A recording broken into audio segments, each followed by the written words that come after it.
En principio, Sí. nos Estabas situamos... hablando, perdona, Fran, estabas hablando de intervención del caudal hereditario, ¿verdad? Sí, esa fue la Sí. parte... Déjame... Esa parte, acuérdate de grabar.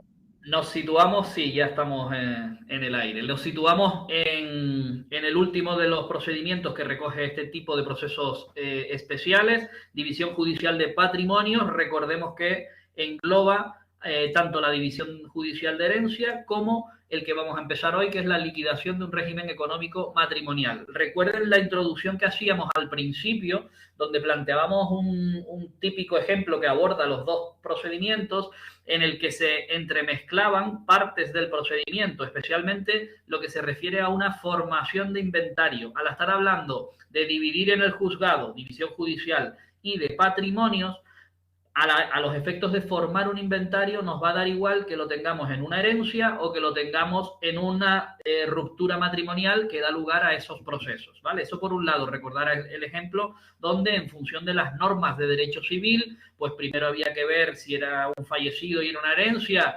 Oye, estamos en gananciales, me pertenece en propiedad el 50%, lo saco de este proceso esa mitad porque me corresponde al viudo y el resto sí lo someto al proceso de división judicial de la herencia con todos los sucesores, etcétera, etcétera. Si no sé muy bien cuáles son los bienes que hay o existe controversia entre unos herederos y otros sobre cuáles son los bienes de la herencia, esa masa se va a formar a través de la formación de inventario. Pues hoy, en el otro proceso, que es liquidar un régimen económico matrimonial, una sociedad de gananciales a raíz de una ruptura entre los dos cónyuges, divorcio, separación o nulidad o lo que sea, se tiene que también inventariar, formar como qué bienes son los que quedan al final de esa sociedad de gananciales y liquidarlos de alguna manera. Pues aquí también se puede introducir en todo el procedimiento una formación de inventario, ¿vale? ¿Qué les quiero decir con esto? Que las normas que van a regular la formación de inventario, tanto para uno como para otro, van a ser las mismas. Eso es una ventaja si entendemos bien que esas cuestiones aplican unos artículos que los hemos visto en el proceso de división judicial de la herencia. No pasa nada, cuando haya que nombrar un contador para uno u otro procedimiento, se hará de la misma manera, ¿vale? Bueno, entrando ya en el proceso especial que nos falta, liquidación de un régimen económico matrimonial, a decir solamente que en la ley nos situamos en los artículos 806 a 811, decir que aunque son poquitos artículos, tienen todas las especialidades, por lo tanto, cuando estudiemos esto hay que hacerlo en detalle, ¿vale? Porque en cualquier párrafo, en cualquier número de un artículo, nos mete una o dos preguntas importantes y que no son como la norma general de los declarativos, ni mucho menos, ¿vale? También, antes de entrar en lo que es puro y duro el artículo y el procedimiento, cómo se tramita, vamos a hacer una pequeña recordatorio para los que lo hemos visto ya o introducción estableciendo un poco qué es esto del régimen económico matrimonial. Los que estén casados o las que estén casadas seguramente sepan de esto o hayan tenido que firmar en el notario el régimen económico ganancial si lo hicieron por la iglesia, incluso antes se firmaba directamente allí, se enviaba la documentación a los distintos, al registro. No solo existe en el derecho español el régimen económico de gananciales, sino que nos encontramos con tres tipos regulados por el Código Civil. Gran parte o sea, todo lo que es derecho sustantivo lo regula el Código Penal. Todos los artículos que regulan lo que vamos a explicar ahora de teoría, por así llamarlo, está en el Código Civil. Eso no nos interesa, pero sí que debemos conocer un poco de qué vamos a estar hablando. Cuanto mejor tengamos estos conceptos, mucho más fácil es luego el procedimiento, porque le aplicamos un poquito de sentido común. Como digo, nuestra legislación, el Código Civil, contempla el régimen económico de gananciales, que es el mayoritario, y ahora hablaremos de por qué es el subsidiariamente aplicable también, pero también recoge dos regímenes económicos más. Nos podemos casar con separación de bienes, ahora explicamos un poco qué es lo que es, y el tercer régimen, nos podemos casar en régimen económico de participación. También explicaremos qué es y cómo funciona antes, durante y después del matrimonio. Como digo, toda la regulación en los artículos del Código Civil. Nosotros se los hemos puesto en cada uno de los regímenes por si queremos ir a Google, poner Código Civil y leernos, por ejemplo, en el de gananciales, del 1346 al 1361. Ahí estarán todas las normas de derecho sustantivo, es decir, de contenido de los derechos, qué hace el cónyuge cuando compra no sé qué, cómo son los bienes que llegan de una manera o de otra, qué derechos tiene el cónyuge frente a los actos del otro. Todo eso está contenido ahí, en el Código Civil. Mi consejo, no hace falta llegar a tanto, ni siquiera a los que vamos a gestión. Si tenemos un concepto, de una definición y un poco sabemos de qué es el régimen de gananciales, separación y participación, en el examen no nos pueden preguntar nada de Código Civil. Nuestra oposición no lo recoge, ¿vale? Si queremos presentarnos a letrados fiscales o jueces, entonces sí, tendremos que estudiarnos todo el Código Civil, todo el Código Penal, ¿vale? Y muchas otras leyes. Bueno, régimen de gananciales.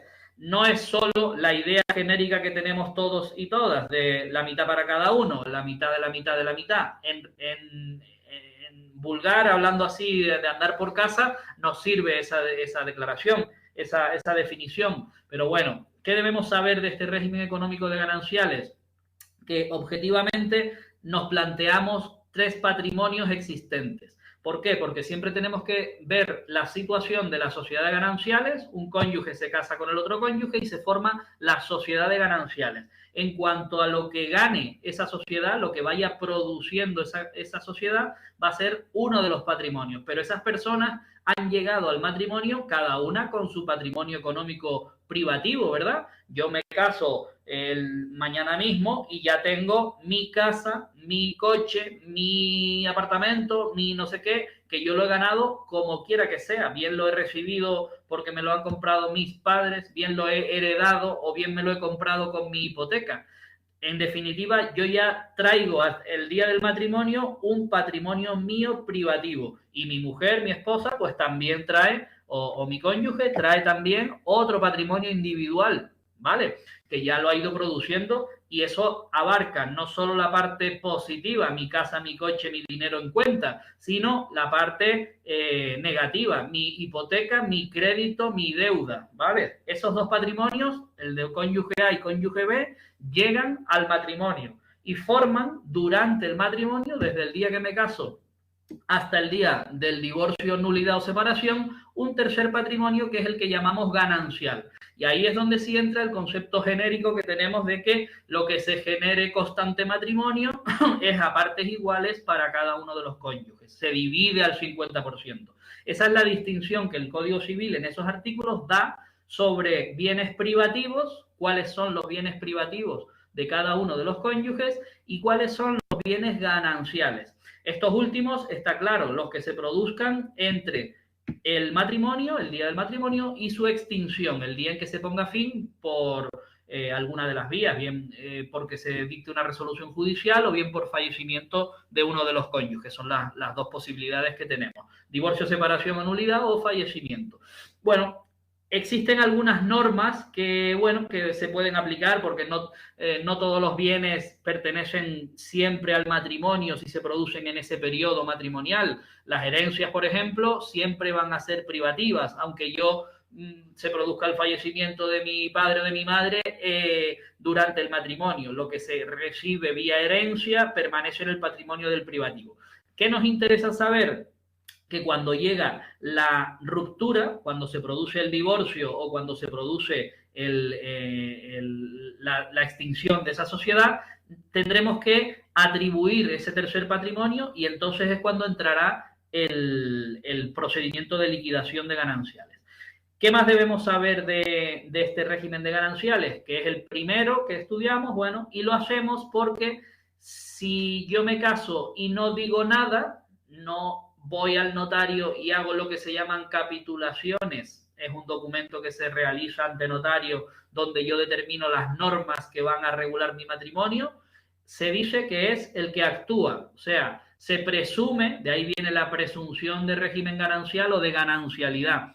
Se presume que si los cónyuges al casarse no determinan otro de los regímenes económicos, el que predomina, el que funcionará a partir de ese día será el de gananciales. Esto ocurre en la mayoría, en el 90 y pico % de los matrimonios. Se casan en gananciales porque quieren un futuro juntos y a partir de ahí predomina o se establece el ganancial.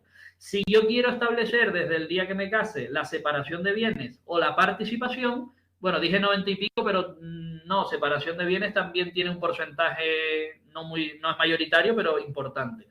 Tendré que establecer en el notario que quiero el régimen de separación de bienes, porque si no digo nada, se aplica en su defecto, en defecto de algún acuerdo específico, el de gananciales. Pues yo iré al notario y le diré, quiero régimen de separación de bienes, quiero régimen de participación, y así lo tendremos. En definitiva, el de gananciales es el procedimiento que, si no hay un acuerdo y un establecimiento distinto, se establece como régimen económico matrimonial. ¿Vale? Vamos a definir el segundo y el tercer régimen económico matrimonial para tener una idea genérica. Nosotros, como régimen de separación de bienes, se supone que nos hemos casado, se supone que hemos acudido al notario y hemos hecho ese documento donde reflejamos exactamente que queremos la separación de bienes. Se regulan estos artículos del Código Civil, también para que se lo vea el que esté muy interesado. En este caso, no vamos a tener mucha cuestión que hacer con este régimen económico matrimonial, porque las dos personas llegan con dos patrimonios individuales y durante el matrimonio esos dos patrimonios, valga la redundancia, funcionan de manera independiente. Lo que produzca cada uno, aunque estemos en el matrimonio, integra su propio patrimonio. Cuando nos divorciemos, cada uno se lleva su patrimonio, haya aumentado lo que haya aumentado. ¿Vale? Por eso se dice que cada uno de los cónyuges conserva íntegra la propiedad de los bienes, tanto los que trae hasta el matrimonio como los que adquiere durante el matrimonio.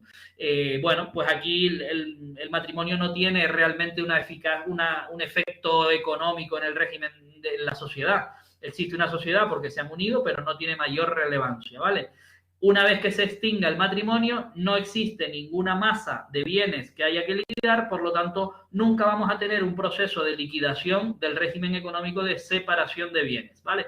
Sí que vamos a poder tener el tercero de los regímenes económicos matrimoniales.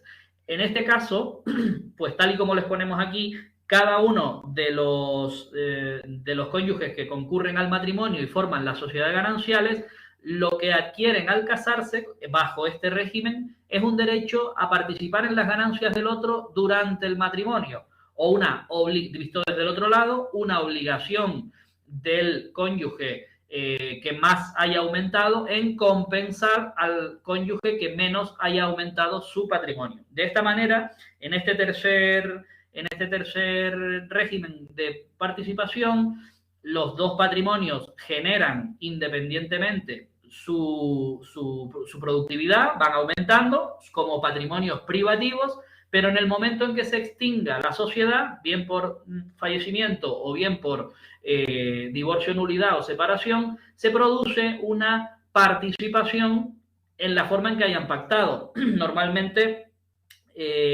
esto ocurre cuando los cónyuges se casan y existe ya de por sí una previsión o unos patrimonios muy desequilibrados.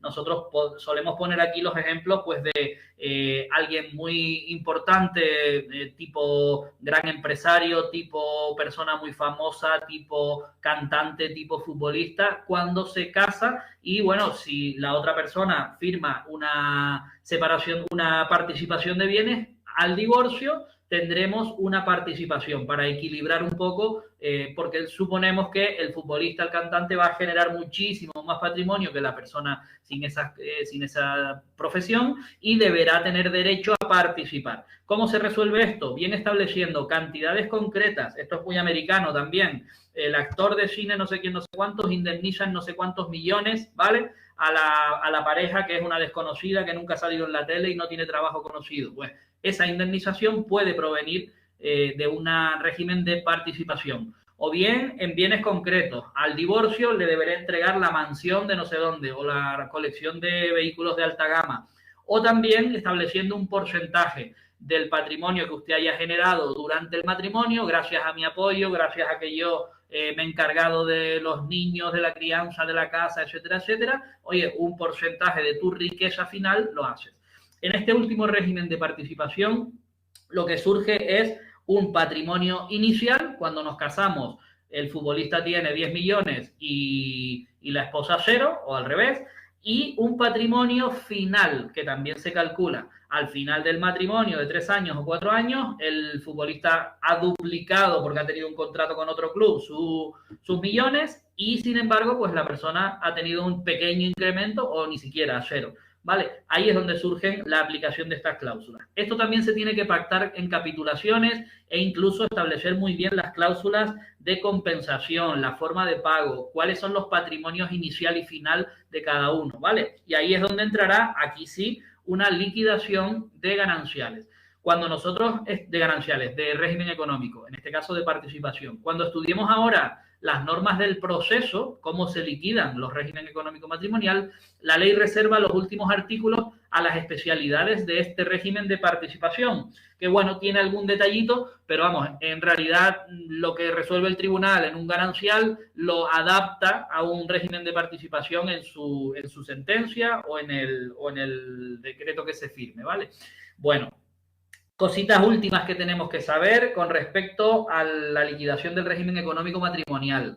En cuanto a una definición normal del proceso que vamos a estudiar ahora, ¿para qué sirve o qué es este proceso de liquidación? Miren, es un procedimiento en el que si no tenemos acuerdo entre las partes, si nosotros confirmamos que no hay acuerdo,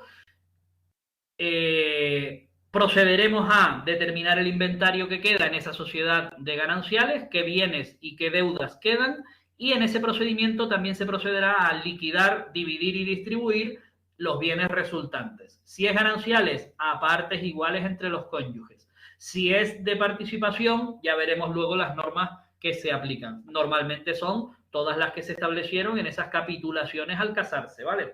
Requisitos que tenemos que tener en cuenta para que esto se pueda producir, un proceso de liquidación de régimen económico matrimonial. Pues obviamente que exista un matrimonio que se haya disuelto o extinguido.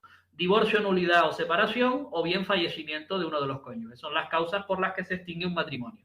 También tenemos que tener en cuenta que el régimen económico sea o bien ganancial o bien participación. En definitiva, tenemos que tener una masa común de bienes que pertenece no a uno de los cónyuges, no al otro, sino a la sociedad matrimonial, o bien a las sociedades gananciales o bien al matrimonio con régimen de participación. Y por último, tenemos que tener, como ya hemos dicho en varias ocasiones, una falta de acuerdo, porque si existe acuerdo, no tenemos que ir al juzgado a plantear nuestras miserias, a discutir por no sé qué, a discutir por no sé cuánto. No es necesario. Vamos al notario o no vamos a ningún sitio. Compramos, vendemos y liquidamos todo, ¿vale? Lo que sí tenemos que tener es un divorcio. Miren, añado en este punto, que no lo ponemos aquí en las diapositivas, pero siempre lo comentamos, no es necesario que todo vaya en el mismo día. Normalmente los divorcios se producen pues por las situaciones que se produzcan y de repente los cónyuges quieren todo ya y rápido. Quieren el divorcio, quieren la nulidad o la opción que hayan elegido para poner fin al matrimonio y quieren ya la casa para ti, el apartamento para mí, dame 10.000 euros, los niños para aquí, los niños para allá, régimen de visitas, quieren todo. Pero nosotros debemos saber que el divorcio ya lo hemos estudiado como un procedimiento autónomo, el divorcio, separación y nulidad, que termina donde termina, que regula la sentencia lo que regula, o el decreto si es de mutuo acuerdo, regula pues cómo van a vivir a partir del divorcio, ¿verdad? Hemos visto uso y disfrute de la casa, hemos visto medidas para con los hijos, con una guarda y custodia compartida, un régimen de visitas, hemos visto compensaciones económicas en el sentido de pensión de alimentos en favor de los hijos o pensión compensatoria. Y poquito más. No hemos hablado de que la propiedad de la casa vaya a pasar a nombre de fulanito, de uno de ellos, ¿verdad? Tampoco hemos visto que le corresponda el 6% de las ganancias del futbolista. No hemos visto nada de liquidar, valorar, nada de eso, ¿vale? Eso se va a ver en otro procedimiento. Y lo que quiero decir es que no se tiene que producir en el mismo marco espacio-temporal. Muchas veces ocurre que el divorcio se produce en el año 16 y hasta el 2022 nadie ha hablado de vender la casa. Muchas sentencias que establecen uso de la vivienda establecen periodos en favor de cada uno de los cónyuges, sin afectar a la propiedad. La propiedad a partir del divorcio ya no pertenece a la sociedad de gananciales porque se ha extinguido, pero sí pertenece por mitades a cada uno de los dos. Pasamos de una sociedad matrimonial, de una sociedad de gananciales, pertenece como si yo me compro con SEO una moto a medias. Somos simples comuneros. Hemos comprado una motocicleta a mitades. Cada uno pone 2.000 euros y compramos una motillo. Pues bueno, cuando uno se canse, pues le dice, oye, me lo compensas y tal. A partir del divorcio, la propiedad sigue siendo indivisa de los dos, pero cada uno la podrá pedir. Con el matrimonio tendremos que acudir a la liquidación de gananciales y eso se produce a veces con mucho tiempo después. Bueno, sabiendo eso, sabiendo que en ocasiones vamos a encontrarnos con la necesidad de formar inventario, en ocasiones no, en ocasiones vamos a estar de acuerdo incluso con la liquidación y la división, en otras ocasiones no, ¿vale? Pues bueno, todo eso lo vamos a ir viendo ahora. Con respecto a la competencia, en el artículo 807 nos establece qué juzgado es el competente para conocer de este proceso especial de liquidación de régimen económico matrimonial. Siempre que tengamos un proceso de liquidación de régimen económico matrimonial, tenemos el precedente de que ha habido un divorcio, una separación o una nulidad. Bien, en esos casos siempre acudiremos al juzgado de primera instancia que conoció del proceso matrimonial. Si lo que tenemos es el fallecimiento de uno de los cónyuges, ¿qué ocurriría? Nos tenemos que ir a la división de la herencia, donde simplemente se respetará la forma de matrimonio que hayan traído. Un ganancial, pues oye, la mitad de los bienes no es que los liquide, sino que los saco de la herencia. No son de la herencia, son de la sociedad de gananciales, le queda la mitad ahí. Y la otra mitad para sus herederos. Eso es lo que suele ocurrir casi siempre, ¿vale? Juzgado de primera instancia que conoce del proceso de divorcio, separación o nulidad. Normalmente siempre son divorcios. ¿Quiénes son los que ponen estos procedimientos en marcha? ¿Quiénes están legitimados? ¿Quiénes tienen la capacidad jurídica para interponer esas demandas? Pues depende quien quiera. Si nos divorciamos, están los dos cónyuges divorciados, pues cualquiera de los dos indistintamente podrá ser el demandante o podrá ser el demandado. Por lo tanto, esa legitimación, recuerden, legitimación activa es el que pone la demanda, el demandante, quien está legitimado para interponerla. Y legitimación pasiva, ¿contra quién tengo que interponer la demanda? ¿Quién es el sujeto pasivo de esa demanda? Pues depende de quién lo ponga, pues cada uno de los cónyuges. Uno contra el otro contra el uno. ¿Vale? Y postulación o necesidad de presentar abogado y procurador, efectivamente, conforme a las normas generales, artículo 23 y artículo 31 de la parte general de la ley, necesitamos ir al juzgado, presentar la demanda, asistidos de abogado y representados por procurador, ¿vale? Hasta ahí el pequeño, pero bueno, condensado, vamos a decir, tostón teórico, ¿vale? Nada nuevo, seguro que todo esto nos sonaba un montón, no, a lo mejor no lo teníamos ordenado en la cabeza, pero o dicho con palabras técnicas, pero seguro que todo esto nos suena muchísimo. Los que estamos en los juzgados o los que llevemos familia, ni que decir que hay que tener todo preciso y todo en la cabeza, incluso esta parte teórica que nos ayuda un montón, ¿vale? Bueno, entrando en el trámite. El trámite se estructura o el procedimiento se estructura de una manera muy sencilla. 3 fases que tenemos aquí muy claramente diferenciadas. Solicitud, ¿vale? El escrito poniendo en marcha el procedimiento, diciendo claramente lo que se solicita, ahora lo veremos. Posibilidad de formación de inventario, ¿vale? De cuáles son los bienes casi siempre gananciales. Vamos a hablar primero de gananciales y ya sabemos que nos quedan unos artículos para el régimen económico de participación. Y tercera fase, liquidación, que incluye, si tenemos inventario, pues la valoración de los bienes, la división de los mismos y, pues, por último, la entrega o distribución de los derechos o bienes a cada uno de los cónyuges, ¿vale? Aquí es donde entra, si es necesario, la labor de peritos y contadores, ¿vale? Si fuera necesario, que a veces pues no lo es. Ya les adelanto también que esa parte, cuando sea necesario nombrar peritos o nombrar contadores,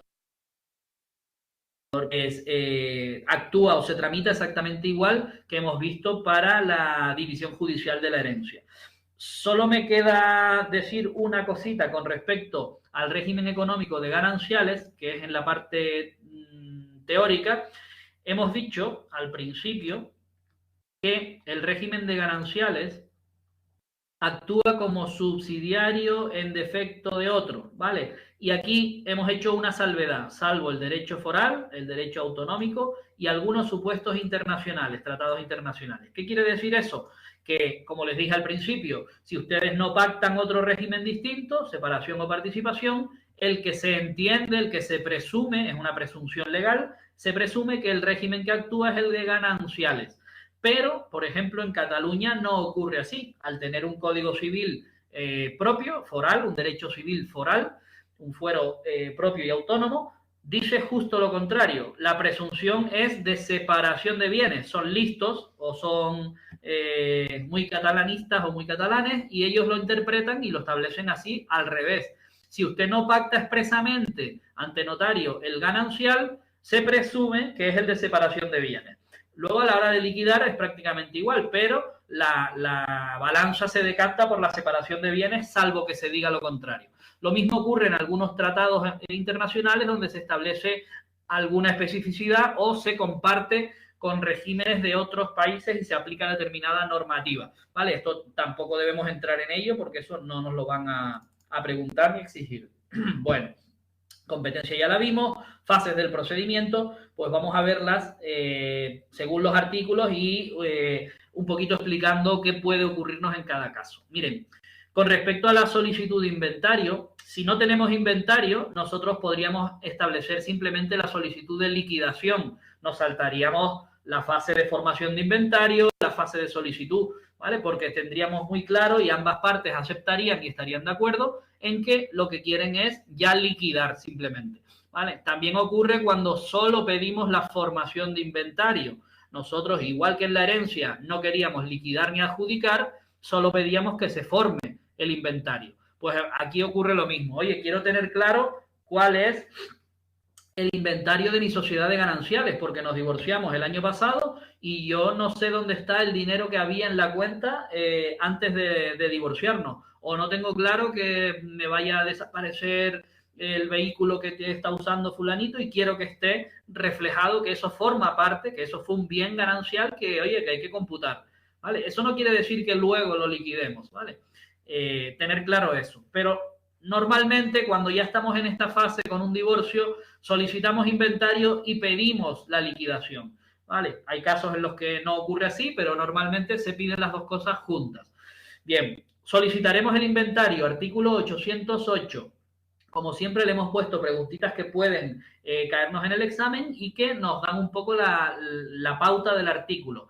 ¿En qué momento se solicita la formación de inventario? Pues miren, tenemos admitida la demanda de nulidad, separación o divorcio. Si pedimos todo junto, pedimos el divorcio y verificado que esté el divorcio, también quiero formar el inventario. Bien. O bien ya iniciado el proceso de liquidación, disolución del régimen económico matrimonial y liquidarlo. Eso va conforme a este artículo del Código Civil, que olvídense, no nos hace falta saberlo. Son los dos momentos en que lo puedo pedir, ¿vale? Solicito que se forme el inventario. Evidentemente no basta con decir que quiero formar el inventario de mi sociedad de gananciales, sino que tendré que dar yo un paso activo y decir, esta es la propuesta que yo hago para el otro cónyuge, para mi ex, ¿vale? Le propongo que la casa, el apartamento, el dinero de las cuentas de tal banco y tal banco, y por otro lado, la hipoteca que está sobre la casa, el préstamo que sacamos para comprarnos el vehículo y las tarjetas de crédito a nombre de los dos que sacamos para los viajes de no sé qué, o lo que sea, ¿no? 1000 cosas que pueden integrar el activo y pueden integrar el pasivo, ¿vale? Deudas que hayamos contraído por actos de uno con el consentimiento de otro, lo que quiera que sea. Propuesta de inventario. Incluirá las partidas tanto del activo como del pasivo. También tendré que poner documentos que justifiquen el valor de esas partidas. Extractos de banco, certificaciones de hipoteca, por qué cuota vamos, cuántas cuotas faltan por pagar, el préstamo, qué interés tiene, cuánto me sale, cuándo se renueva ese préstamo, cómo se actualiza, lo que se debe por la matrícula de la Universidad de los Niños, yo qué sé, un montón de gastos comunes que tengamos ahí. Y el activo, pues cuánto vale. Una casa, pues la tasación en tanto. Todos esos documentos que justifiquen las distintas partidas de la propuesta. ¿Por qué tenemos que unir esto? Porque esa propuesta se le va a dar traslado a la otra parte. y tendremos que ver si existe acuerdo o no existe acuerdo. Hasta ahí la fase 1, que es como si dijéramos la formalización. Demanda que se presenta, abogado y procurador, qué es lo que pedimos y documentos que acompañamos a esa solicitud. Hasta ahí el 808, sencillo, pero con 2 o 3 cositas que nos pueden preguntar. A partir de ahí se admite por el juzgado si es el juzgado competente, mandamos subsanar si es que falta alguno de los documentos. Mire, una preguntita que a veces nos suele caer con respecto a esta preguntita de aquí es que presentada una demanda del solicitud de inventario formación sin la propuesta de inventario, ¿qué hará el letrado de la administración? Y nos da varias posibilidades. 1, subsanar, mandar subsanar por plazo de 5 días para que aporte el inventario. 2, inadmisión. 3, dar cuenta al juez para resolver sobre la admisión. ¿Vale?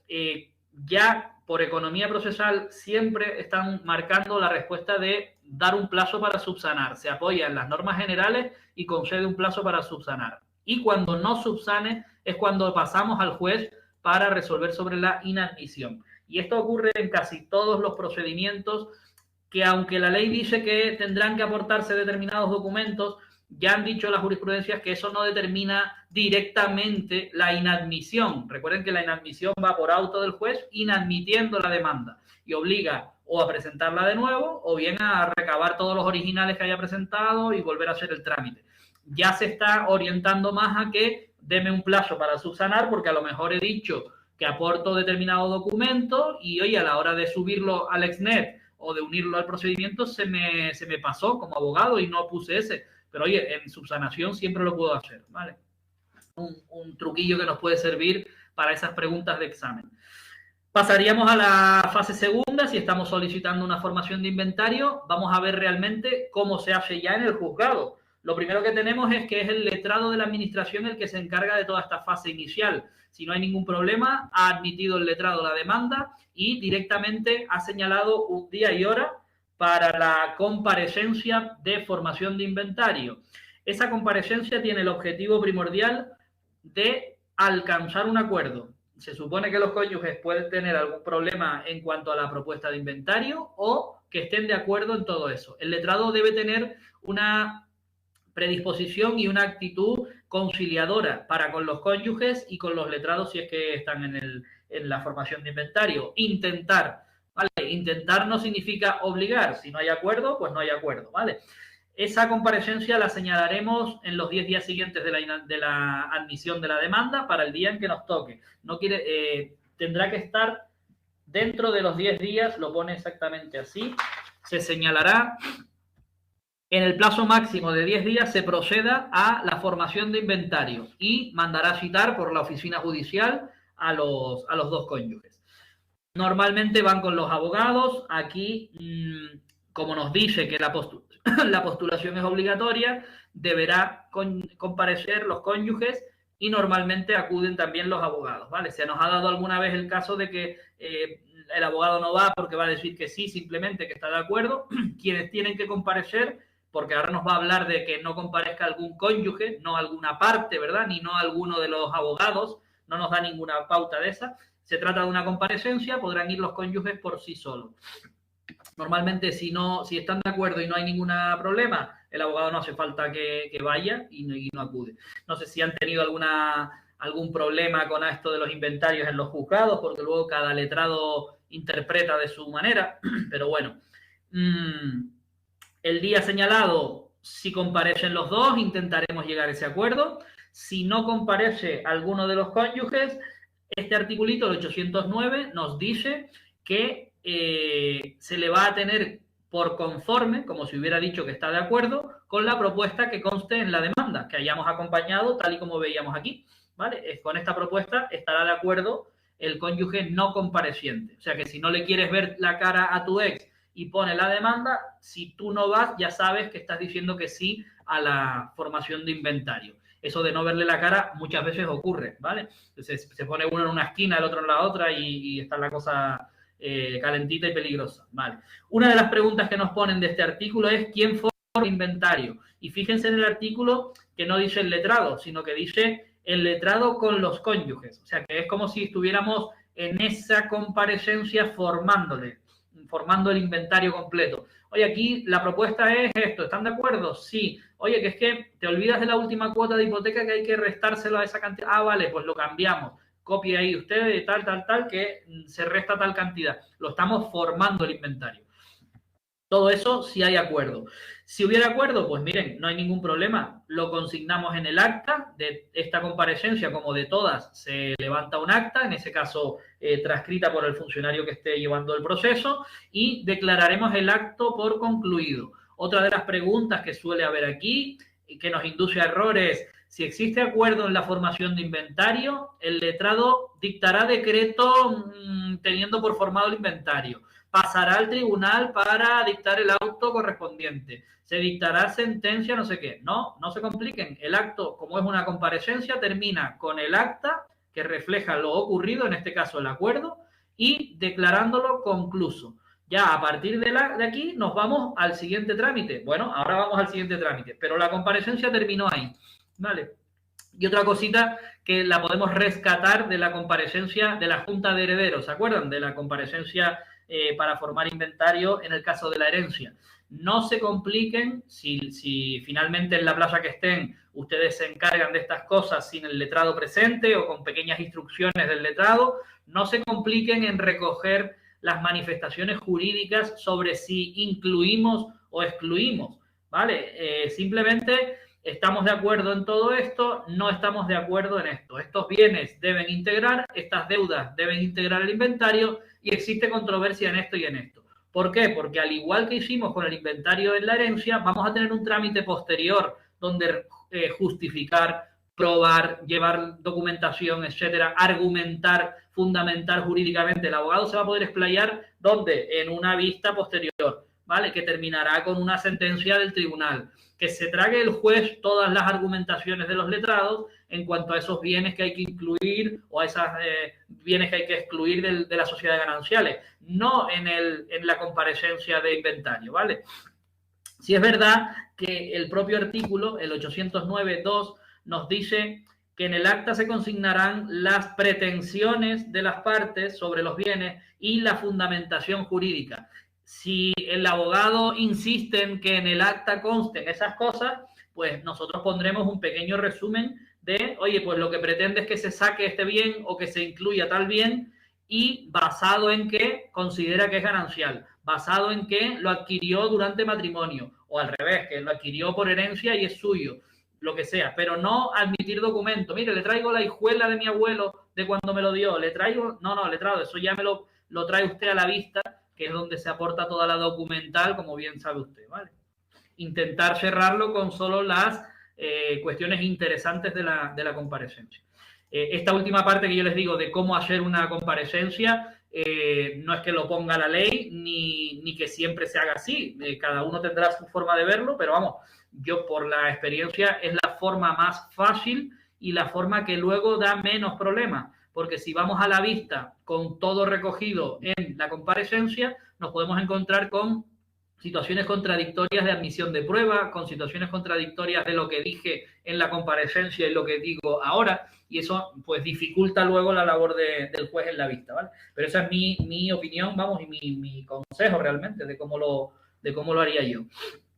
Bueno, con el inventario, si no lo vamos a liquidar ya, sino que tenemos formado el inventario, ¿qué ocurre con la administración y con el depósito o con el depósito? Pues que el propio tribunal al día siguiente o en el mismo día, como ustedes pueden ver en el artículo 809, en el 1 al final, el último parrafito que nos pone, resolverá por auto sobre si se acuerda alguna medida de la administración o depósito de bienes de ese inventario que esté formado o no, ¿vale? De los bienes que hayan incluido en el inventario. ¿Qué puede ocurrir? Pues eso, que vaya a tardar mucho la liquidación, que los bienes estén en posesión de uno de los cónyuges o de algún tercero o incluso pues a la intemperie, unos vehículos o lo que sea, y haya que acordar alguna medida. En divorcios complicados o liquidaciones gananciales complicadas se suele pedir. Y el tribunal en el mismo día dicta un auto. Tenemos el acta concluida, la comparecencia terminada y un auto sobre qué va a pasar con la administración. Oye, pues se lo dejo a usted, le nombro administrador de esto, por ejemplo, si el matrimonio tiene alguna empresa que haya constituido y que esté en producción durante este tiempo de divorcio, oye, pues nombro incluso a un tercero que lo haga, no me fío de ninguno de los dos. O depositen ustedes estas joyas y estos cuadros de valor en tal sitio. Eso se puede acordar. Por eso establece ese párrafo que lo hará el tribunal y lo hará el mismo día o al siguiente. También es importante sobre el dinero en cuentas. Hay muchas veces en que si tú a un banco no le dices nada y hay una cuenta mancomunada o con los dos cotitulares, pues pueden surgir problemas porque uno de los cónyuges vaya al banco, saque todo el dinero del matrimonio y luego ya a correr detrás de él porque ya desapareció ese dinero. Esto nos ha ocurrido en bastantes ocasiones.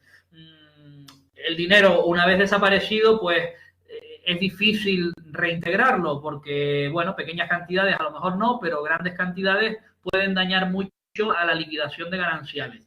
Y además que no existe luego el problema básico de determinar si sacó ese dinero para algo del matrimonio, con lo cual se entiende un gasto que debió ser consentido, o bien lo hizo justo antes de que estuvieran presentando el divorcio, en fin, muchos problemas prácticos que dan lugar a que se tenga que resolver. Aquí hay distintas maniobras de los abogados, se puede hacer de una manera o de otra, pero a lo que nos interesa a nosotros es que el tribunal, si se le pide, va a resolver pues que ese dinero quede pues bloqueado a disposición de uno, a disposición de otro, se autorice o se oficie al banco para que no lo entregue o lo entregue de determinada manera, en fin, un montón de posibilidades. ¿Vale? Si no, pues nos complicamos un poco sobre qué pasó luego con ese dinero ganancial. Yo incluso tengo en el juzgado varias denuncias penales a consecuencia de esto, desde apropiación indebida hasta falsedad documental para sacar un dinero, dentro de procesos de violencia de género, incluido este hecho como hecho a investigarse por si puede ser un delito de coacciones, bueno, un montón de problemas anexos que dan lugar por cuentas que fueron matrimoniales y que uno de los dos cónyuges avispado o malintencionado dispuso de ese dinero y ahora a verlo. No sé si SEO estará pensando en el mismo caso famoso que tuvimos en el juzgado del dinero que voló de una cuenta, unos 30.000 euros.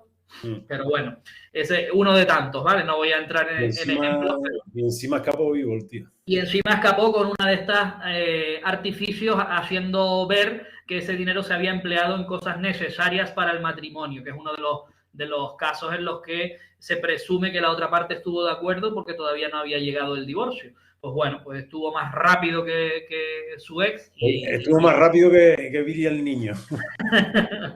Bueno, pues levantó eso, la pasta del banco. le levantó el dinero del banco y a correr.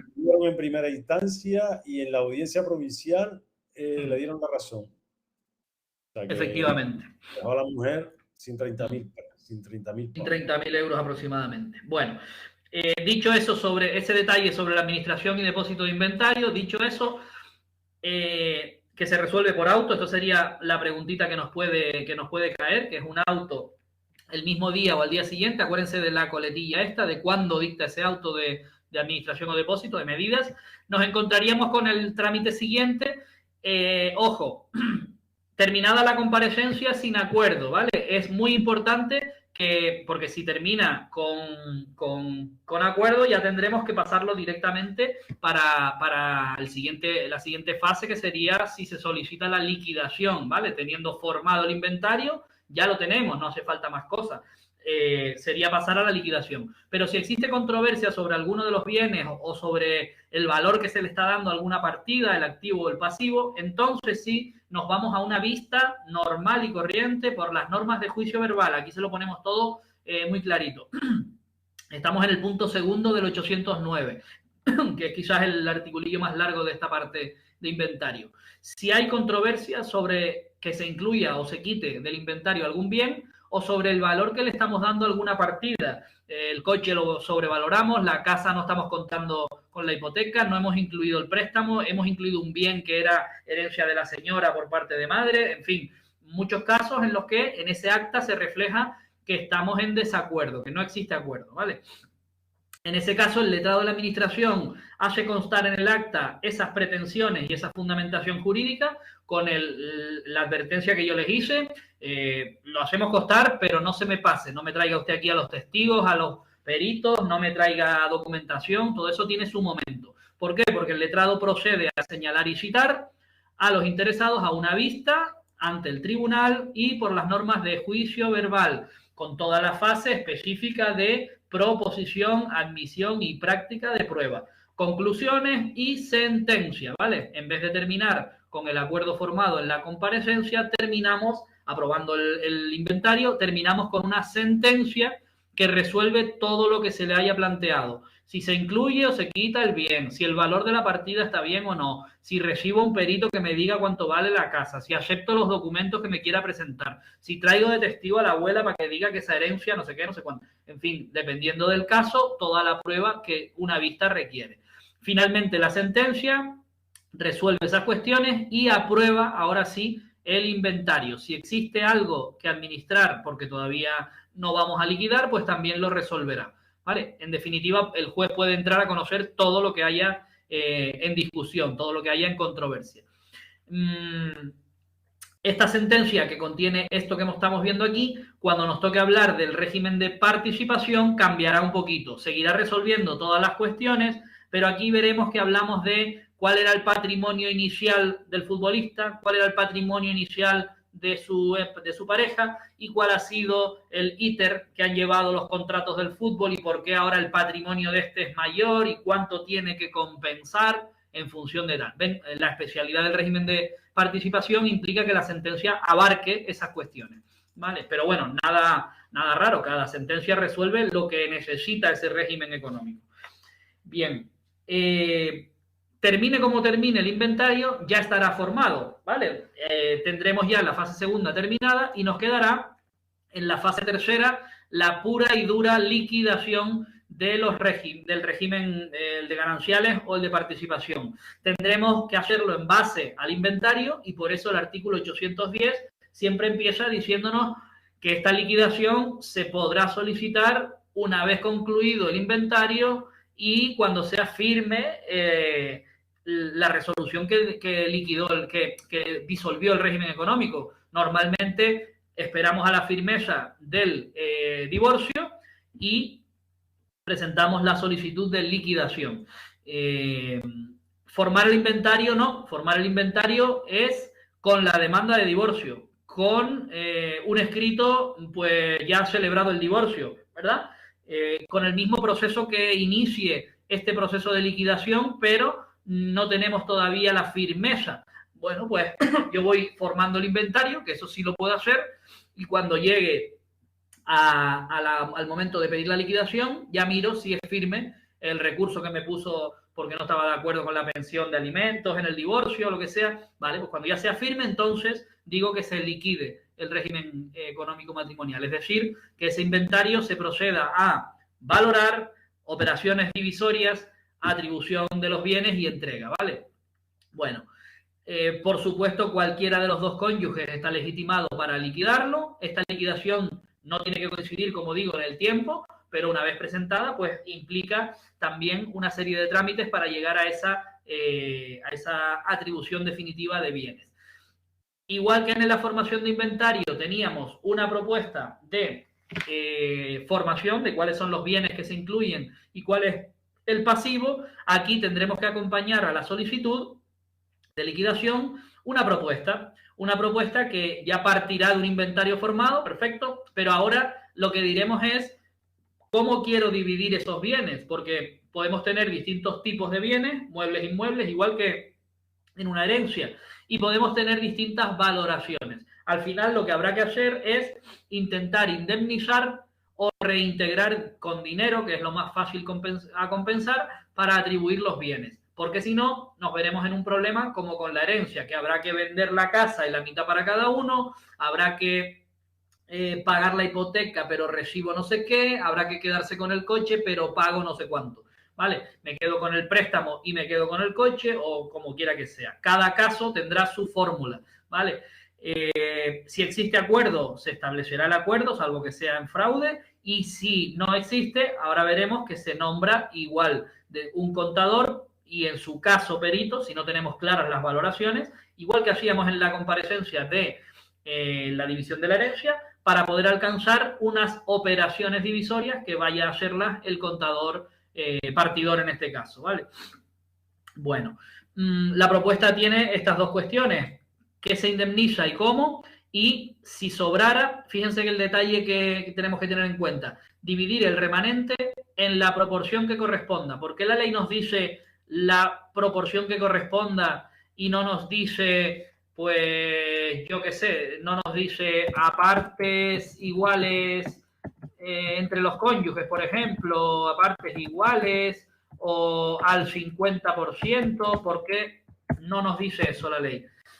Pues porque aquí está estableciendo una liquidación, una propuesta de liquidación para cualquier régimen económico liquidable, no solo el gananciales, sino también la proporción que pudiera quedar de remanente según las normas de un régimen de participación, que a lo mejor establece de 1 a 10, para el futbolista un 1%, para el cónyuge que no haya aumentado su patrimonio un 10% del patrimonio, pues lo tendremos que respetar, ¿vale? Ese detallito es importante porque en las respuestas nos va a poner eso, a partes iguales, al 50%, lo que diga el juez. La respuesta sería en la proporción que corresponda. A lo mejor es el 50% o a lo mejor es otro. Pero sí, dime. Y que en los prácticos esas cositas les va a hacer dudar, seguro. Sí, más que porque no se lo sepan, por el tipo de pregunta. Vale, entonces hay que estar finos. Ya cuando hagamos prácticos de este tema, van a hacer un examen de una liquidación de gananciales, para que veas cómo enfocaron ese examen, ese tema, esa parte del tema en el práctico. Ok, bueno. Recuerdo que les pusieron como 5 preguntitas relacionadas con el práctico y casi todo el resto del práctico era pura teoría. O sea, sí, son preguntas como si estuviéramos haciendo el test, efectivamente. Era pura teoría. Ya lo harán cuando terminemos el tema 18. Vale. Bueno, formado el inventario, concluido, firme la sentencia de divorcio.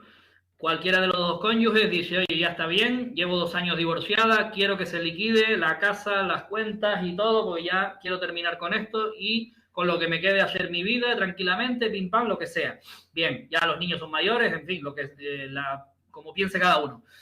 Se presenta la solicitud con la propuesta de liquidación, se acompaña, dice que se paga esto, que se divide lo otro, lo que sea, remanente en las proporciones que correspondan y se admite, ¿vale? No tiene que coincidir en el tiempo, hemos pedido solo la liquidación de los bienes.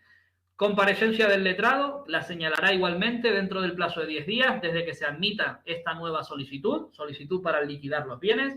Citamos a los dos cónyuges y nueva comparecencia con la misma estructura que la anterior, dirigida a alcanzar un acuerdo. Bien, pero oye, a falta de acuerdo en la valoración, en la liquidación o en las compensaciones, o igual si una de las partes ha metido en un lote que ella se quede o que él se quede en la casita de la playa y él la quiere y no está de acuerdo, oye, pues no estoy de acuerdo en estos bienes, yo también quiero esa casa o ese inmueble, ¿vale? Pues no hay acuerdo, se hace constar en que no estamos de acuerdo y se procede a designar de la misma forma que hemos visto anteriormente un contador y un perito.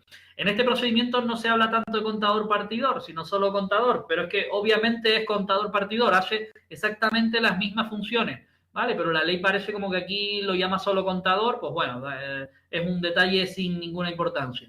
Y perito o peritos, ¿vale? Con la misma norma que tenemos para la herencia, máximo 1 por cada tipo de bienes, ¿vale?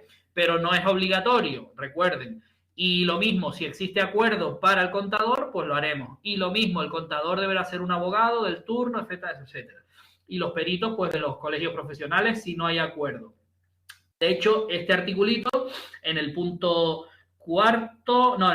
tercero y cuarto, ya nos indica que vamos a acudir a las normas de la división de la herencia de la misma forma que se tramitan allí. Nosotros les hemos puesto pues un poco el recordatorio de cuáles son los los trámites, igual que en la división de la herencia, se entregarían los documentos al contador partidor, a los peritos se les dará acceso para todo lo que sea necesario, una vez valorado se entrega al contador, que realizará las operaciones divisorias, que serán aprobadas, que cabe un trámite de oposición a esas operaciones y finalmente, como sin vista, ¿verdad?, de oposición, se entregarían por parte del juzgado, del letrado, se les pondría en posesión de los bienes si se trata de eso, ¿vale? Aquí lo único que hay que añadir es que si el acuerdo o la operación divisoria recoge compensaciones o reintegros en dinero, en líquido, pues se tendrán que producir, ¿vale? No tiene que ser a través del juzgado, sino, oye, pues mira, te hice ya una transferencia por el importe que firmamos el otro día en el juzgado. Ah, perfecto, ya está.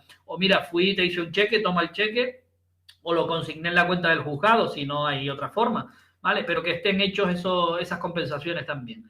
Bueno, en esa comparecencia, citadas las partes, si alguno no comparece, lo mismo que antes, se le tiene por conforme con la propuesta, en este caso, de liquidación. No confundir la propuesta que se hace de inventario, que solo refleja cuáles son los bienes a incluir y cuáles son los bienes a excluir, con su activo y su pasivo, de la comparecencia para liquidar, donde ya hablamos de valor de cada cosa, formación de lotes, atribución de bienes a cada uno de los cónyuges, ¿vale?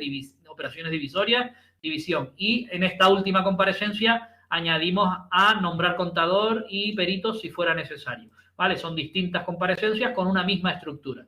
Si existe acuerdo, genial, porque termina de la misma manera. Reflejamos el acuerdo en el acta y ya solo procedería la entrega de los bienes, todo conforme a el artículo 788, que nos habla del caso de una herencia, pero es que es lo mismo, ya tenemos una especie de cuaderno particional, en este caso tenemos una propuesta de liquidación aprobada, ¿vale? Bueno, hasta ahí llegaría toda la liquidación, el trámite no es muy complicado, el trámite es sencillo, tiene algunas preguntitas trampas, lo único que nos quedaría es las especialidades que yo les hablaba al principio. Si somos ese caso en el que tenemos un régimen de participación con nuestro cónyuge, recordar eso, 2 patrimonios iniciales, uno bastante más desequilibrado porque suele ser así, o uno con mucha perspectiva de mejorar o aumentar ese patrimonio durante el matrimonio, y otro pues que no va a crecer tanto. Entonces se pacta una forma de compensación por si nos divorciamos. El sentido último de todo esto es que el cónyuge que no produce, o que el que no es futbolista, cantante o actor, y que no va a tener sino unos ingresos mínimos, o se dedica al trabajo de la casa, a niños, etcétera, ese cónyuge adquiere un nivel de vida gracias a su cónyuge durante el matrimonio muy elevado, con una serie de ingresos, gastos, manejo de cuestiones que es inherente a su matrimonio, a su pareja, y que todo eso se desequilibra con la ruptura. Si pactamos eso a priori, en capitulaciones, ya tenemos garantizado que aunque me divorcie, pues voy a tener cierta mejoría de cómo empecé mi matrimonio, ¿vale? Entonces, bueno, pues eso es una garantía que se puede tener en el régimen de participación. Con respecto a la liquidación de este régimen, en el 811 nos habla de que no se puede pedir la liquidación hasta que no se firme la resolución que disuelva el régimen económico matrimonial, sea una sentencia de divorcio o sea alguna separación o alguna nulidad. Exactamente igual que en el otro, ¿vale? Hasta que no se firme la resolución que lo declare. Lo que ocurre en este procedimiento es que no existe una formación de inventario como tal. Lo que ocurre es que en la propuesta de liquidación reflejaremos lo que la ley llama, y es muy aplicable a cada caso, o que cambia con cada caso. La ley dice que acompañaremos no un inventario, que no lo tenemos, sino una estimación de patrimonios. ¿Cuánto tenía yo cuando me casé? X. ¿Cuánto tengo el día del divorcio? ¿Qué firme la resolución? X más 10. Y el otro, X y X menos 1 o X más 0. ¿Vale? Una estimación de patrimonios inicial y final de cada uno de los cónyuges. No tenemos inventario de bienes porque no hay una comunidad de bienes. Los bienes han funcionado como privativos. Cada uno ha producido y ha aumentado o disminuido por sí solo. ¿Vale? Con lo cual, lo que tenemos es un momento en el que se hizo una foto al patrimonio del cónyuge y un momento posterior, el del divorcio, en el que se hace otra foto para ver cuánto han aumentado y si han aumentado. ¿Por qué? Porque a esas fotos, a esos dos patrimonios de un momento y de otro, esas dos estimaciones, le aplicaremos ahora las normas que hayamos pactado. Oye, me tienes que dar de cada 3 apartamentos que compres, 1 para mí. De cada millón de euros que ingreses por contrato de publicidad, 200.000 euros serán para mí. Mientras no nos divorciemos, son tuyos, que tú los generaste. Cuando nos divorciemos, me los tienes que pagar. ¿Vale? Pues eso es lo que se hará. En la solicitud, propuesta de liquidación con un patrimonio inicial y final y el resultado monetario, el resultado líquido que le corresponde pagar al cónyuge que más aumentó su patrimonio, vamos a hablar del cantante, futbolista, del actor, etcétera, etcétera, al otro cónyuge que no aumentó tanto su patrimonio. Esto todo viene de lo que se haya pactado en las capitulaciones correspondientes, ¿vale? En cuanto al trámite, exactamente igual, admitiremos la solicitud si tiene todos los documentos, ¿verdad? Y señalaremos la comparecencia dentro del plazo máximo de 10 días. Y en la comparecencia, mismo objetivo, alcanzar un acuerdo. Si no hay acuerdo, aquí no nombramos contadores partidores, sino que vamos directamente a una vista donde se resuelve, como les adelanté antes, todo lo que se haya propuesto, ¿vale? En esa vista, conforme a las normas de juicio verbal, la sentencia resolverá todo. Con respecto a las comparecencias, exactamente igual. Si alguno no va, se le tiene por conforme con la propuesta de liquidación, incluyendo la cantidad que tiene que pagar. Si el que no va es el futbolista o el actor o la cantante, a pagar, ¿vale? Porque estás de acuerdo.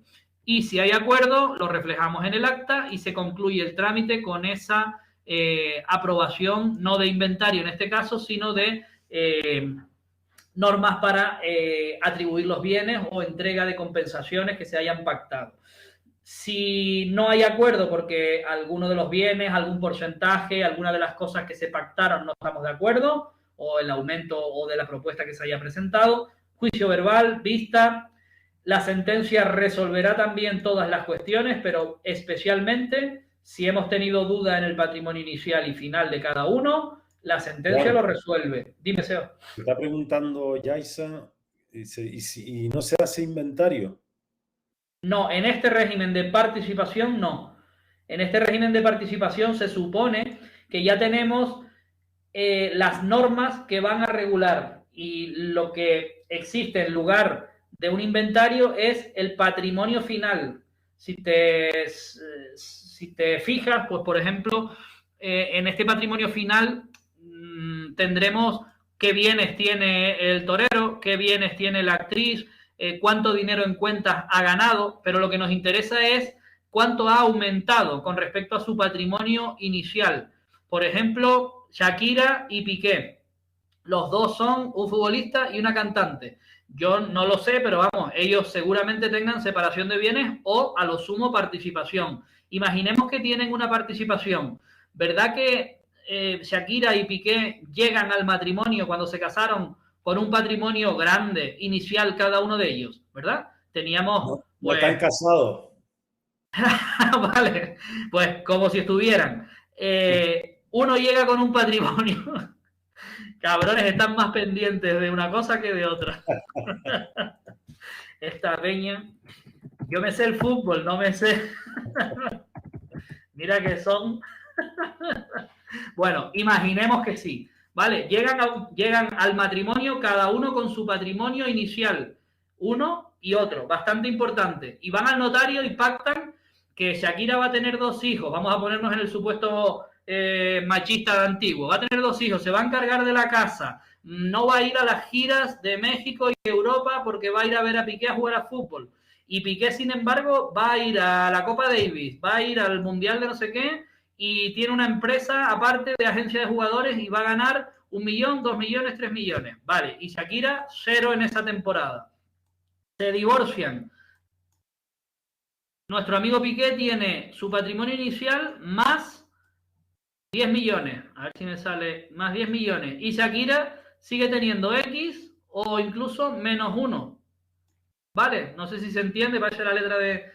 Ellos han regulado que de cada millón que gane nuestro amigo Piqué, medio o 200.000 euros van para Shakira. Pues le apuntamos 1, 2 y 3 porque ha subido su patrimonio, o 10, me da igual, lo que sea. Ya es un dinero que tiene que ir. No hace falta hacer un inventario, porque la propia aplicación de estas normas lo hace. O más sencillo todavía, el 5% de todo lo que genere Piqué va a pasar a Shakira cuando nos divorciemos. Pues se aplica esa norma. Lo que tenemos que tener claro es el patrimonio inicial y el patrimonio final. ¿Por qué? Porque ya las normas que pactaron se aplicarán a esta diferencia. Y eso es lo que se distribuirá entre ellos. No hace falta un inventario y unas operaciones divisorias, sino aplicar unas normas al resultado. Yo creo que ya es algo que... una compensatoria. Bueno, sí, aplicando las normas que se hayan dicho. Ya a lo mejor lo que sí te puede servir es que el patrimonio final de cada uno de ellos viene a ser como si fuera un inventario particular, un inventario de cada uno de ellos, vale, pero tienes que tener en cuenta los dos datos, el que tenías al principio y el que tienes en el divorcio. Y con esa diferencia ya compensamos. Ella dice que entonces el inventario solo en régimen gananciales. Sí. El inventario solo va cuando hay gananciales. Sí, efectivamente. No hay... Luego hay algunos supuestos que se complican porque las capitulaciones pueden hacerlas los cónyuges cuando quieran y entonces tendríamos que coger todo el tiempo del matrimonio y dividirlo en dos. Uno por gananciales, otro por separación de bienes. Pero bueno, y hay divorcios y reconciliaciones. Entonces cambian las cosas, pero en la norma sí. El inventario se suele plantear solo en los gananciales, ¿vale? Bueno, estas dos cositas con respecto al régimen de participación y terminamos nuestros procesos especiales matrimoniales, ¿vale? Fran, dime. Mira a ver si terminas a las 1:30 porque tienen 3 tests. Vale, pues si les parece, entramos solo en la... Bueno, me quedan 5 minutos, nada. Sí, entramos de lleno. O yo que sé, a la menos 25, pero para que les dé un poquito, que tengan la media horita esa... Venga, pues hacemos solo la introducción del monitorio, que es lo que nos viene ahora. Voy a cambiar de aquí esta diapositiva. Subo la otra en un segundo, denme un momento. La busco aquí. Esto es por aquí, este por aquí y aquí. Bueno, ¿alguna otra dudilla por ahí mientras se carga esta diapositiva que creo que ya va para adelante? Es sencillo, realmente es tener claro lo que puede pasarnos en estos dos procesos, la herencia y el régimen económico matrimonial, y poquita cosa más. Vale, por ahí se está cargando, creo. Ok. Bueno, pues vamos a ver solamente la parte inicial. Nos situamos en el siguiente capitulillo, que es el proceso monitorio, artículo 812. Miren, estos dos procedimientos que estudiamos juntos, los llamamos procesos especiales porque están dentro de los capítulos de procesos especiales, porque realmente nada tienen que ver con un declarativo tipo verbal o tipo ordinario, y en el caso de los procesos monitorio y cambiario, son dos procedimientos diseñados específicamente para el cobro sumario, dice la ley, rápido, a través del juzgado de determinadas deudas. Cuando se introdujeron en el año 2000, creo que es, con la nueva ley de enjuiciamiento civil, la situación era esa, que utilizando los declarativos para reclamaciones de cantidad, igual que los tenemos hoy en día, tardan mucho en el tiempo, era necesario porque existían deudas, como si dijéramos, muy habituales, muy comerciales, muy reiteradas en el tiempo, que necesitaban una respuesta judicial más rápida, necesitaban un proceso de muy pocos pasos, muy rápido y sobre todo basado en unos documentos o en una prueba muy... la ley dice a simple vista, o la doctrina dice a simple vista, con una pequeña prueba, con unos indicios probatorios pequeños, pudiera esa persona, ese solicitante o peticionario de monitorio o de cambiario, reclamar judicialmente, ¿vale? Teníamos el problema de que siempre que se oponían a una reclamación de cantidad, con estas, yo qué sé, un proveedor de un bar que siempre te trae cada 15 días un surtido de bebida, de comida, de productos, de lo que sea. Los albaranes, que son la única prueba que se lleva ese comercial día tras día, mes tras mes, y tiene ahí un montón de cosas, la confianza que el VAR tiene con ellos y ellos con el VAR de ya te pago no sé qué, te pagaba con un cheque a 90 días. Esa confianza, esa relación que se establece, tenía la parte buena de que mientras funciona muy bien, pero la parte mala de que cuando era necesario acudir a un juzgado, el juzgado te exigía algo más que un albarán, algo más que una relación comercial, algo más que un contrato que venció y el último pedido no te lo pagó, algo más, una prueba, como habla el declarativo, como habla el verbal o el ordinario. Y tuvo que diseñarse un proceso, dos procesos en este caso, sumarios, dos procesos con muy pocos trámites y orientados a que terminen de manera rápida, que sirvan para reclamar deudas ante el juzgado, que sea el juzgado el que de una forma rápida, con poquitos trámites, nos dé o la solución al problema o un título ejecutivo para poder embargar. ¿Vale? Ese sería el mejor resumen de cómo surgieron estos dos procedimientos.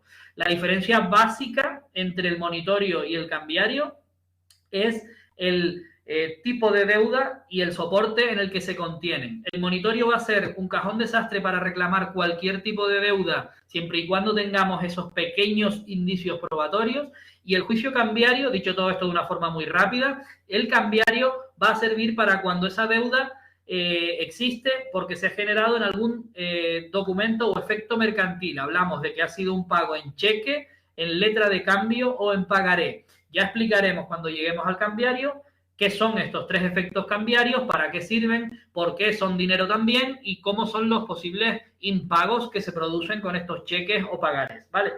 Los dos son procedimientos rápidos, muy similares en cuanto a los trámites. Tienen una presentación de documentos con unas pequeñas formalidades, un poquito más en el cambiario porque te exige aportar ese cheque, letra o pagaré, y una reclamación por parte del juzgado, un requerimiento por un plazo en el que el deudor, lo llamamos deudor y no demandado, el deudor tiene varias posibles conductas: pagar, no pagar u oponerse. Pagar, no hacer nada u oponerse, ¿vale? Y en función de esa conducta del deudor, terminamos rápidamente el procedimiento. Y bueno, la única posibilidad que existe es que el deudor no esté de acuerdo y se oponga impugnando esa reclamación. No lo deba, no deba todo lo que se le reclama, o algunas otras posibilidades de impugnar en el cambiario, pues por falsedad de firma, estar pagado efectivamente, en fin, varias posibilidades de oponerse. Sea como sea, un procedimiento rápido, sumario y destinado a eso, a que solucione el problema cobrando el dinero o bien tenga un título ejecutivo para reclamarlo en vía ejecutiva y embargar. En base a estas dos cuestiones, entrando ya en el monitorio, que es el primero que estudiamos, lo definimos en base al 812, pues como un proceso sumario especial, por supuesto, de reclamación judicial de deudas. Y importante esto sobre todo para los que ya hayan estudiado años anteriores, sin límite alguno de cantidad. El monitorio empezó con unas cantidades irrisorias, no recuerdo bien cuál era el primer límite, si los 100.000 euros o menos incluso. Luego se aumentó a 200.000 euros y por último, ya en las últimas reformas, sin límite alguno de cantidad. Todo lo que se me deba lo podré reclamar por este procedimiento monitorio, con las condiciones que veremos después cuando lo estudiemos. También se puede definir de una forma más procesal como un sistema de cobro judicial, efectivamente, de deudas, en las que el crédito o la deuda se demuestra simplemente con documentos que a simple vista, esto es un término muy, muy genérico, demuestran que esa deuda existe, ¿vale? De forma clara y con las condiciones que ahora vamos a ver. De esa manera ya se me permite presentar la solicitud o la llamada papeleta de monitorio, ¿verdad? La solicitud inicial de monitorio. Bueno, a la vez la ley garantiza en este proceso que el deudor pueda oponerse. No quiere decir que todo lo que diga el proveedor de ese bar va a cobrársele. No, oiga, tiene posibilidad de oponerse. El artículo 212, ya dentro del proceso monitorio definido de esta manera, implica que la deuda tenga que tener estas características. El ejemplo que hemos puesto del bar o del restaurante y del proveedor nos sirve perfectamente. Deuda dineraria, tiene que estar en dinero. Esto nos impide acudir al monitorio para una obligación de hacer. ¿Se acuerdan? La de restitúyeme el muro, devuélveme la maquinaria de no sé qué, obligaciones de hacer, personales o no personales, olvídense. Obligaciones dinerarias, deuda de dinerito. líquida, que esté valorada en dinero, que el importe sea un importe concreto, que esté determinada, que venga determinada pues por alguna de las condiciones que vamos nosotros a ver. Esta deuda son 10.000 euros, ¿vale? Está líquida, determinada, vencida. ¿Qué significa vencida? Que yo ya pueda reclamarla. En el momento de ir al juzgado, ya yo tenga derecho a cobrarla. Es distinto a que me hagas un pagaré. ¿Qué significa pagaré? Que pagaré en un futuro, a 3 meses, a 90 días, a 6 meses, a lo que sea. Si no ha llegado ese plazo, no ha vencido la deuda. Si yo tengo un pequeño contrato de suministro y todavía no ha llegado el momento de pagarte porque hemos pactado que te pagaré cada 2 meses, no me denuncies al mes, no me demandes al mes. Tienes que esperar a que sea vencida, que ya haya llegado el momento y que sea exigible, que tengas el nexo entre la obligación y la capacidad de exigirla. ¿Vale? Estas condiciones nos las dice el artículo 812 y es la base de las deudas que podemos reclamar. Bien, ¿cómo lo acreditaremos? ¿Qué tipos de documentos podemos acompañar a esta solicitud de reclamación de deuda? Pues miren, el punto 2 del 812 nos dice que podremos acceder y nos tendrán que admitir ese monitorio para requerirle al otro. Juanmi te contestó a la pregunta que hiciste, 25.000 euros. ¿Cuál fue el primero? No, sí, es que no me acordaba, pues igual fue ese, sí. Pero no se confundan, ustedes vayan a cualquier cantidad, porque alguna preguntita he visto por ahí de esa de hasta 200.000 euros, hasta no sé cuántos mil o 25.000, no sé. Desde hace tiempo ya cualquier cantidad, no importa cuánto sea, ¿vale? Bueno, miren, las posibilidades que tenemos, que nos da el artículo 812.2 son, aquí intenta la ley englobar todas las casuísticas de esto que yo les decía, de bares, de restaurantes, de pequeñas tiendas, comercios, etcétera, porque la mayoría de cuestiones vienen basadas en esa relación comercial de una empresa con un cliente, de varios clientes con esto, lo que sea.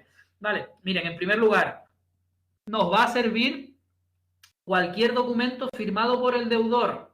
Aquí tenemos los albaranes, tenemos las facturas estas, las proforma que se llaman, tenemos las facturas reales, tenemos yo qué sé, un presupuesto que nos lo da y al final no se firma ningún contrato, ¿vale? O simplemente un folio que nos imprime y nos firma o le pone el sello, su impronta, una marca habitual comercial, pues yo qué sé, si el comercial siempre me hace un ok o me pone un check de visto cuando ya está pagado o no está pagado, lo que sea, una señal física o electrónica. Fíjense que muchas veces tenemos firmas electrónicas o no, o tenemos un sello o lo que sea. Cualquier forma, cualquier clase que esté firmado por el deudor, que esté diciendo que efectivamente hemos hecho ese servicio, esa entrega, lo que sea, y debes esa cantidad.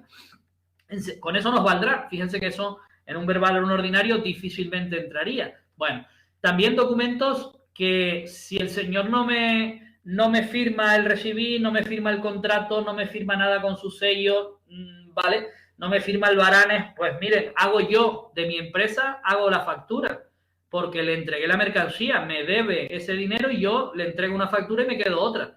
Le hago yo el albarán aunque no me lo reciba, ¿vale? O le hago cualquier otro documento, una tabla Excel que yo haga de mi empresa con toda la mercancía que le he entregado y que me debe, ¿verdad? ¿Por qué? Porque todos esos documentos que hago yo solo, con mi sello de empresa o de autónomo o sin nada, sino que digo en un escrito que me debe todo eso, son los que habitualmente hemos venido usando en la relación comercial que tenemos entre el que solicita el monitorio y el deudor. Oye, me lo firmaste todo, es el último que ya ibas a cerrar el bar, no me lo firmas, no me lo sellas, no me lo recibes, no me firmas ninguna factura, el presupuesto, en fin, lo que sea. Pues yo lo hago unilateralmente como si se lo fuera a presentar a firmar y lo presento al juzgado para cobrarlo, ¿vale? Para que el juzgado le requiera de pago. Miren, también cuando yo tenga la deuda en otro documento cualquiera, ¿vale? Aquí nosotros solemos decir que hasta una servilleta con una firma, un sello, lo que sea, cualquier documento que justifique la deuda, se le une un documento comercial que acredite la relación comercial duradera entre las partes. Por ejemplo, sería el caso de que el contrato de suministro, de proveedor o lo que sea llegaba hasta enero del 2022, de palabra seguimos entregando mercancía durante 3, 4 meses más, pero no firmamos una ampliación del contrato, no firmamos nada, y entonces el bar, sabiendo que en junio iba a cerrar, dejó de pagarme esos 3 o 4 meses extra que yo de buena fe seguí suministrándole bebida, comida, lo que fuera. ¿Qué hago yo con eso? Pues oye, junto al documento que yo he hecho yo solo, por ejemplo, o la factura que no me ha pagado, le adjunto el contrato anterior y ya tengo acreditada la relación duradera más un documento que en teoría no valdría, pero para el monitorio sí que vale. ¿Vale? Esos son para las reclamaciones de procesos monitorios entre personas físicas o jurídicas mayoritario, ¿vale? Son la mayoría de documentos. Y luego el monitorio se desdobla, como si dijéramos, en un tipo de deudas que todos ustedes van a conocer si viven en comunidad de propietarios, que son las deudas que provienen precisamente de esas comunidades de propietarios. Nosotros lo llamamos o monitorio de comunidad de propietarios o procesos monitorios LPH. LPH es Ley de Propiedad Horizontal. Es una ley que no nos interesa casi para nada. Es una ley que regula las normas de las comunidades de vecinos, de los propietarios. Ley de Propiedad Horizontal. La división de propiedad horizontal es el edificio dividido en tantos pisos. Pues ahí lo tenemos. Hay una comunidad de propietarios, nos reunimos una vez al mes, viene el administrador, hay que poner pintar la fachada, limpiar los garajes, subir las cuotas, etcétera, etcétera. Comunidades de propietarios que yo odio y reuniones de comunidades de propietarios que odio más todavía. Pero bueno, esa es mi opinión personal porque ahí hay muchos juristas escondidos. Pero bueno, hay gente que le encantan y hay abogados que le encanta el derecho de comunidad, la ley de propiedad horizontal. Pues existe un procedimiento que se llama monitorio para reclamar estas deudas, es decir, la comunidad de propietarios contra los morosos, los propietarios que deben algún concepto de gastos comunes, de ramas o lo que sea. En estos casos, el documento que se aporta, la ley sigue hablando de certificaciones de impago, pero yo les digo, y me quedo aquí, que ha habido una reciente reforma que afecta a esto, al documento que se tiene que aportar, o más bien a la forma que tiene que llevar este documento. Antes bastaba con la certificación de impago y que esa deuda viniera con el visto bueno, con el acta de la comunidad donde se reconoció la deuda, donde se dijo que íbamos a ir al juzgado con los deudores, con la firma del presidente y la certificación del que actúe como secretario. Vale, eso ha cambiado ligeramente, sigue siendo una certificación de impago, se sigue aportando la misma documentación, pero detrás, en la ley de propiedad horizontal, se ha modificado un articulito, pues, o sea, tiene calado, la verdad. Se habilita la figura del administrador, lo llamamos ahora secretario administrador. Si la comunidad le da el poder, él puede presentar el monitorio, ¿vale? Lo estamos convirtiendo, para mi gusto, en una forma de intrusismo, porque antes tendría que ser el abogado autorizado y con la firma del visto bueno del presidente, pues se establece un sistema para sustituir eso y permitir que si la comunidad quiere lo haga el administrador, cobrando por ello y cargando las costas al deudor, ¿vale? Pero bueno, todas estas cositas, si quieren, ya las vemos el próximo día junto con el proceso, que es muy sencillo, ¿vale? Porque tiene ahí un poquito, vamos a comparar el artículo anterior con este y ver exactamente en qué nos afecta a este documento. De momento, volverse a leer cuáles son los documentos del 812 que nos sirven, ¿vale? Para presentar el monitorio y saber que hablaremos de solicitud inicial de monitorio, no hablaremos de demanda, porque realmente no va a llevar toda la forma de demanda. Siempre hablaremos de solicitud inicial. Y bueno, ya posteriormente veremos un poco el trámite y cómo es. Nos terminaremos el cambiario y punto final. O sea que yo creo que el próximo día tengan ya la ley de enjuiciamiento criminal, porque empezaremos a dar nuestros primeros pasos en el mundo del crimen organizado, del proceso penal, ¿vale? Con calma también, porque nos llevará mucho tiempo. Bueno, voy a parar por aquí. Para por ahí, porque si te digo que